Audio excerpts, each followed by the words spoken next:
आज हम अध्ययन करने जा रहे हैं फ्रावेल द्वारा प्रतिपादित किंडरगार्टन पद्धति का। किंडरगार्टन पद्धति क्या है, इसके बारे में हम जानेंगे। फ्रावेल ने जर्मनी के ब्लेकेनवर्ग नामक स्थान पर एक स्कूल की नींव रखी और जिसे किंडरगार्टन नाम से जाना गया। किंडरगार्टन जर्मन भाषा का शब्द है। किंडर का तात्पर्य होता है बालक और गार्डन का तात्पर्य है उद्यान, अर्थात किंडरगार्टन शब्द का तात्पर्य हुआ बाल उद्यान या बालक का बगीचा।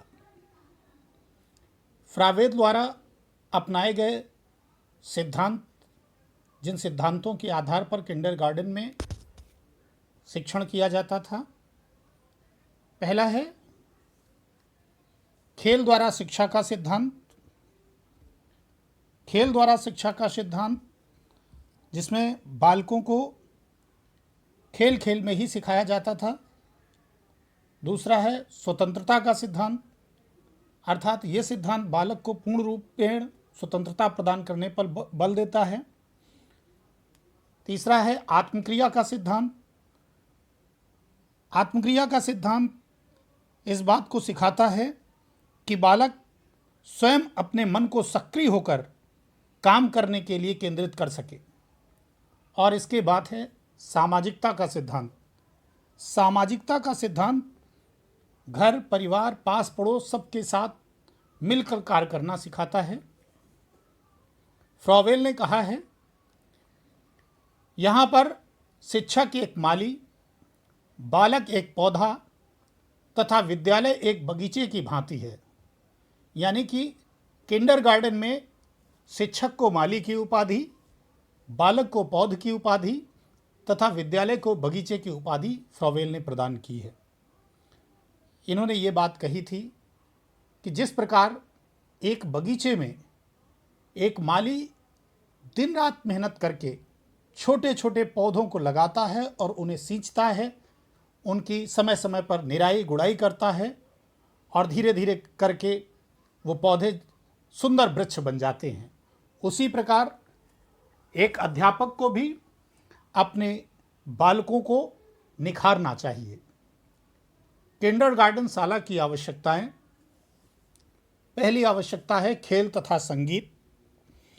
फ्रावेल का विचार था कि शिक्षा खेल द्वारा अच्छी तरह से प्रदान की जा सकती है, क्योंकि खेल और संगीत बालक के शरीर और हृदय के विकास में सहायक होते हैं। खेल और संगीत का महत्व प्लेटो ने भी अपने सिद्धांत में स्वीकार किया है। फ्रावेल ने बच्चों के खेल तथा गीतों का विस्तृत विवेचन अपनी पुस्तक मदर एंड प्ले सॉन्ग्स में किया है। उसने स्वयं मात्र गीतों की रचना की है। इन गीतों की विशेषता यह है कि ये गीत खेलते समय गाए जाते हैं। दूसरा है बागवानी एवं पशु पक्षियों का पालन। फ्रावेल का उद्देश्य था कि बागवानी एवं पशु पक्षियों के पालन द्वारा बालक में इनके प्रति प्रेम और सहानुभूति उत्पन्न करना। बालक के हृदय पक्ष का विकास करते हैं। बागवानी द्वारा बालक में कृषि जैसे महत्वपूर्ण व्यवसाय के प्रति रुचि उत्पन्न होती है। और तीसरा है उपहार। फ्रावेल ने बाल उद्यान में शिक्षण के अंतर्गत आत्मक्रिया को उत्प्रेरित करने, ज्ञानेंद्रियों को प्रशिक्षित करने के लिए कुछ उपहारों की व्यवस्था की है। इन उपहारों की संख्या 20 है। किंडरगार्टन पद्धति के गुण। किंडरगार्टन पद्धति के विभिन्न प्रकार के गुण हैं। पहला है बाल प्रधान होने के कारण यह पद्धति बाल शिक्षा के लिए अत्यंत उपयोगी है। दूसरा गुण है बालक को स्वयं के प्रयत्नों द्वारा ज्ञान प्राप्त करने के अवसर प्रदान करती है। तीसरा है बालकों में कल्पना एवं रचनात्मक शक्तियों का विकास करती है। चौथा है बालक की ज्ञानेंद्रियों का पूर्ण विकास करती है। पांचवा है रुचि एवं क्रिया के सिद्धांत पर आधारित है। और छठा है शिक्षण कार्य महिलाओं के द्वारा किया जाता है, चूँकि महिलाएं बालकों के मन को भली भांति समझ सकती हैं, इसलिए किंडरगार्टन में महिलाओं के द्वारा ही शिक्षण किया जा सकता है। किंडरगार्टन पद्धति के दोष, इस प्रणाली में आध्यात्मिक पक्ष पर अधिक जोर दिया जाता है। दूसरा दोष है, प्रयोगशालाओं में प्रयोग किए जाने वाले उपहार कृत्रिम होते हैं, यानी कि बनावटी होते हैं, जैसे लकड़ी के टुकड़े, घन, बेलन इत्यादि चीज़ों का इस्तेमाल किया जाता है, जिनका बालकों पर विशेष प्रभाव नहीं पड़ता। ज्ञान एवं क्रिया को एक इकाई में बांधने का प्रयत्न नहीं। जैसा कि फ्रॉवेल ने कहा था कि विभिन्न प्रकार के ज्ञान को एकाक यानी एक सूत्र में बांधकर एक इकाई के रूप में बालकों को प्रदान किया जाना चाहिए।